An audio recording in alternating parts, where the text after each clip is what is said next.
Hi, this is Swift Education. My name is Hilary. I've had some few friends asking me to create some videos about design of experiments in Minitab. I'll take a direct approach. I'm going to answer two questions to create an idea on factorial analysis design in Minitab. So go to Minitab and download it. Please download the trial version that you're going to use for this analysis. Now this is the interface of Minitab. So we are going to feed in information into this interface so that we can carry out our computations and conduct our analysis. Okay, so I have two questions, and I'll share the link to the book so that you can download the book and understand what we are doing. So the first question we're going to answer is two-level, two factors, factorial design. And the next question is, now we are going to analyze this data to determine the most significant factors and also see some more analysis on the outcome of the factorial design. Now, when we have this table, we have A and B. A is the bit size, B is the cutting speed. And when we conduct the factorial design, here we have 4 levels. No, we have 2 factors. Each factor has 2 levels. So these are the factors, and each of the 2 levels are either negative or positive. That is, one of the factors is one of the level is 1/16. This is represented by negative, and the other level is 1/8, represented by a positive. Similarly, for factor B, we have a negative that represents 40 rpm and a positive that represents 90 rpm. So that is what is represented by a negative and a negative, positive and negative. So the interaction of all these is represented by these values. So let me represent it in the Minitab so that we can begin the analysis. I'll go to Minitab and I'll go to data. No, I'll go to start on the statistics, then move to design of experiments, then move to factorial design, then I'll create factorial design. And this is a 2-level factorial design, or the 2-level factorial default generators. Then I'll click OK. Then check the available designs. You may check. If we have 2 level and 2 factor, a full design will be 2. We'll have 4 instances. For 3 factors and it has 2-level factorial design, we'll have 8 for full design. If it's 4, we'll have 16. If it is 5, we will have 32. If it is 6, those are 6 factors, we will have 64 runs. So since we have 2 for full design, we'll have 4 runs, and that is why, going back to the image, they are 1, 2, 3, 4. There are 4 runs for a full factorial design. However, we may have replicates. So for the first full we have 4, the second we have 4, the third we have 4, and the fourth we have 4. So summing all these, there will be 16 instances. Now I'll click OK. Then you may check the designs, and here we have the number of center points, the number of replicates. For corner points, we are having 4 replicates. Then I'll click OK. For this, we just leave it that way. Then we click OK. Next, I'm going to click OK. Let me also check the factors. So that is what I'm talking about. Now, going back to the image, for the low, A can be is -1 and high is +1. Similarly for B, low is -1 and high is +1. That is what we I have been sharing or explaining about these negative and positive signs. However, you may present them in the right way. You may present this as 0.125. 1 over 16 is 1 divided by 16 is 0.0625, while 1 over 8 is 0.125. So I'll come here and say 0.0625 inches. And this one is 0.125. This one is 40, and this is 90. Then I'll click OK. So after doing all that, then I'll check the options if there are anything. So I don't want to randomize runs, so I want them to follow a systematic order from the first run to the final run. Then I'll click OK. Then the results, I want a summary table and all that. Then I'll click OK. Okay, then I'll click OK. So this is what I have. So this is A and this is B, and I'll have the results. Now I'll write in the results here. The standard order is this. It runs from the 1st to the 16th.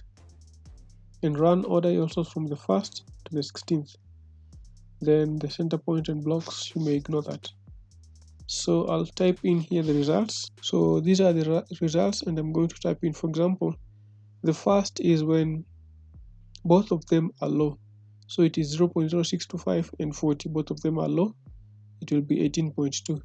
The second is when the first, which is A, is high and B is low, that is 27.72. The next is when A is low and B is high, that is 0.0625 and B is 90 RPM. So you feed in this, the first row will move from 18.2 to 41.0, that is the 1, 2, 3, 4. Then the fifth, we will go back to the first, which is the second replicate. We begin with 18.9. We fill in here 18.9. So let me fill in all these values quickly. After filling in the information, now we can proceed to the next level, which is the analysis of the factorial design. So I'll go to Start, DOE, and go to Factorial, then Analyze Factorial Design. Then the responses are the results. I'll select. Then the terms, since we have only 3, we're going to select 2. And it's going to give the relational analysis for A, for B, and the interaction of A and B. So I'll click OK. Covariates, I have no covariates, so I'll leave it. Options, I'm going to conduct the analysis at confidence level of 95%. It is going to be two-sided, not a lower bound or upper bound. It's going to be two-sided. Then I'll click OK. Then stepwise, if I'm going to have any stepwise computations, I may select.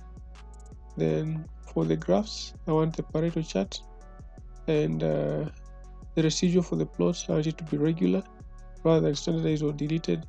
Then for the residual plots, I want all this, so I'll click 4-in-1 and click OK. Then I want all these results. Okay. Storage, if there is anything you want stored. For this, I'll leave it at this default. Then I'll click OK. Once I've done that, I'll click OK, then it will conduct the analysis. This is the outcome of the analysis. So in the first, it gives you the coded coefficients, and there's the constant value. Its coefficient or its intercept is 23.86. Then there's a t-value and p-value and VIF and all these coefficients. Then the model summary, this is the model summary. Standard error is 2.44. R-square value or the correlation coefficient is 95.81%, showing that this is a very high correlation value, or there is a very high correlation between the outcome, which is the vibration, and the inputs, which are the bit size and the rotational speed. So the correlation value is very high. Next is the analysis of variance, and this we are majorly interested in the f value and p value, but specifically we need the p value since we have the alpha value. We conducted the analysis at 95% confidence interval. Therefore, that means that we are going to use an alpha value of 5%. That is 100% minus 95%. The alpha value is 5%. So our analysis is going to compare this p value, whether it is higher or lower than 5%. So checking all our variables have p-values lower than 0.05. This means that each of the factors we have had a significant influence on the vibration of the PCB. And this is the regression equation. So the results shows that the y-intercept is 23.06, implying that the standard vibration in the tool is 23.06. Then there are these other factors, which is A, the bit size, and B, the rotation speed, and the interaction of both A and B. So the bit size and the rotational speed reduce the vibration. However, the interaction of the bit size and the rotation speed increase the vibration because it has a positive sign. Moving down, we see the charts and we look at the factors that are the most significant in determining the vibration. When you look at this chart or this table, the p-values tell you that all the factors are significant. However, the Pareto chart ranks them in the order of significance. So when we check this, A has a higher beta coefficient, followed by the interaction of A and B, and finally B. B has the least significance, and that is the order that is shown here because A has the highest graph, followed by the interaction of A and B, and finally B. Therefore, you conclude that A is the most significant in determining the vibration in the PCB, followed by the interaction of A and B, and finally B, where A was the bit size, AB is the interaction of both the bit size and the rotational speed, and B is the rotation speed. So A is the most significant factor in determining the vibration in the PCB, followed by AB, and finally B. When you look at this, all these are higher than this red dotted line, implying that all these three are significant in determining the vibration in the PCB. These other graphs are just used to determine whether the model is adequate or the model is sufficient. So this red curve or red line represents if the data is distributed evenly above or below this red line, you say that it is normally distributed. However, if the values are not adequately distributed or equally distributed across this red line, then the model is not normally it is not normally distributed. So checking this, we have an almost equal bell curve on this, though there are some figures that are low, but it is high at the center and low at the sides.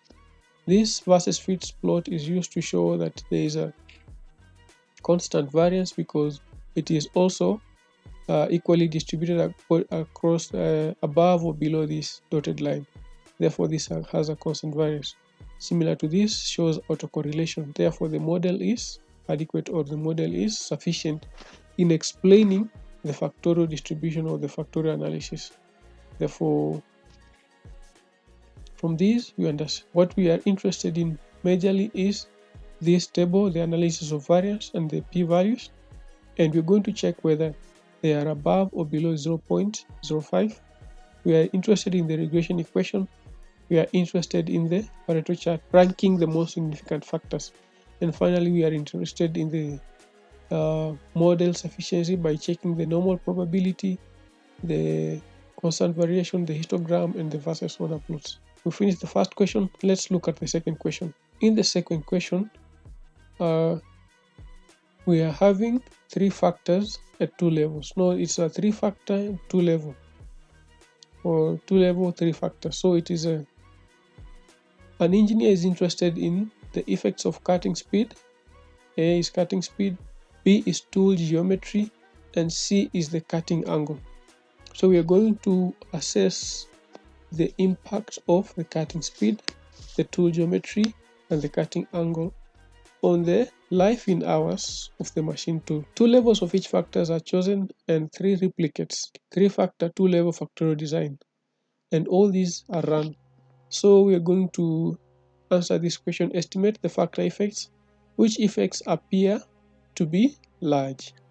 Go to start, design of experiment, factorial, create factorial design. It's a two-level factorial design, number of factors. There are three factors, and let me show you.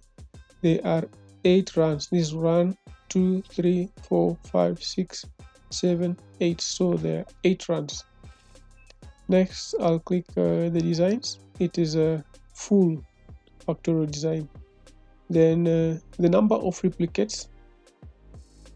Let's check the diagram. There are 3 replicates. These are 1, 2, 3. Click start, DOE, factorial, create factorial design.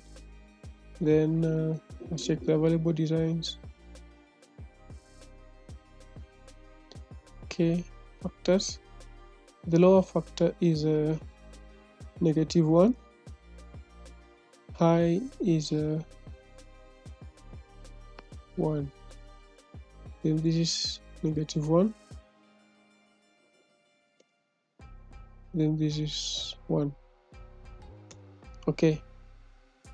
So I'll click OK and check the options. Okay, check the results. Okay.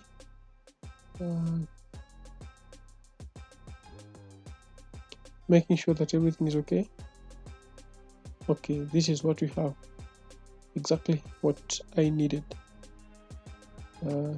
Comparing. So I have -1, -1, -1, then +1, and the others are negative, then positive, negative, positive, negative. This is all that I need. Now I'll move in to feed in the results of all the replicates. Okay, once we have the results, then we can conduct the DOE analysis. So I'll move to start, design of experiment, factorial, then analyze factorial design.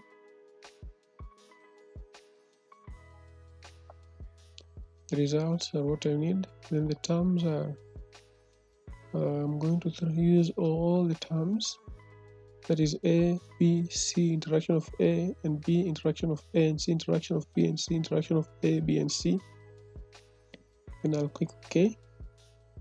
Then I have no covariance. The options are confidence level of 95%, that is an alpha value of 5%. Then all these others, I'll leave them the way they are. Stepwise, I'll leave it the way it is.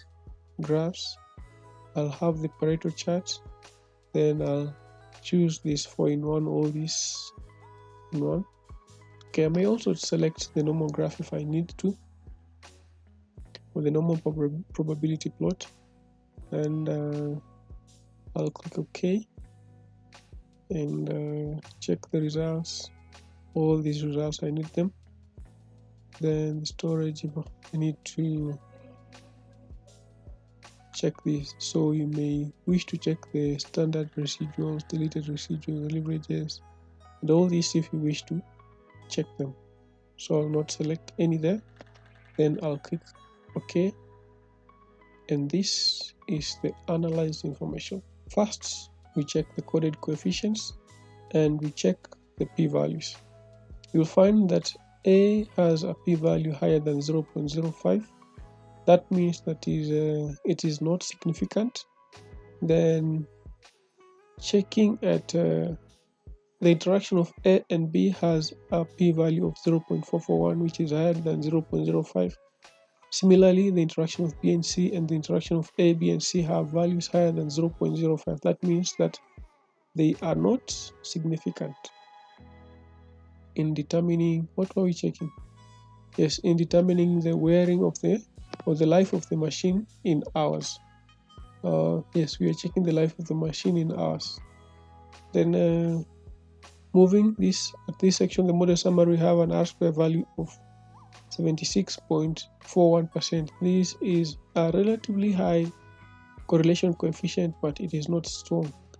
Therefore, the interaction of all this, or the whole of this model, determines the machine hours, the life of the machine tool, by 76.41%. The other cause of the variation may be something about the farm or the staff, or the staff using the machine, or how they handle it.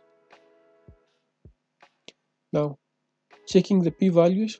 P-values are used to check the most significant factors. If values are higher than 0.05, it means that they are not significant. However, if they are lower than 0.05, that means that they are significant determinants of the results or the outcome on the linear regression model. So we have this regression equation. The y-intercept is 40.92. This is the constant, or the intercept. A determines the machine tool, the life of the machine tool, by 0.42, B by 5.75, C by 3.50, the interaction of A and B by 0.92, the interaction of A and C by 4.5, the interaction of B and C by 1.3, and the interaction of A, B, and C by 1.17. So we want to rank all these using a Pareto chart to determine the most significant, the least significant. So I'll scroll down, and here is the Pareto chart. So the Pareto chart tells us B is the most significant, A and C is the second most significant, and C is the third most significant. Then these others are lower than this red line. So these three, these 4, 1, 2, 3, 4, B and C, the interaction of A, B, and C, the interaction of A and B, the interaction of A. All these are not significant determinants of the life of the machining tool. So these three are significant determinants, while these are not significant determinants. And that is why in this plot we have this. The ones close to this line are insignificant determinants. The ones to the right of the red line are positive determinants, or they increase the machine working hours. However, this SC to the left reduces the working hours of the machine, because it has it has a negative coefficient. Checking the normal probability plot, to find that it is not equally distributed along this line, and that is why it is skewed to the left. It has a skew to the left, therefore it is not normally distributed. Checking this, the versus fits plot, it is not distributed evenly across this line, therefore it has no constant variance. And checking this also, there is no autocorrelation, therefore this model is not sufficient in explaining the results. However, through the analysis we can determine which are the most significant factors and which are the least significant factors. Therefore, the manager can control this by limiting B and C. That will significantly increase the working life of the machining tool. If you need more guidance, please follow the link in the description. I'll be available to conduct a one-on-one tutorial and explanation on how to use Minitab to carry out design of experiment analysis. Thank you for watching. Please remember to like, to share, and to subscribe.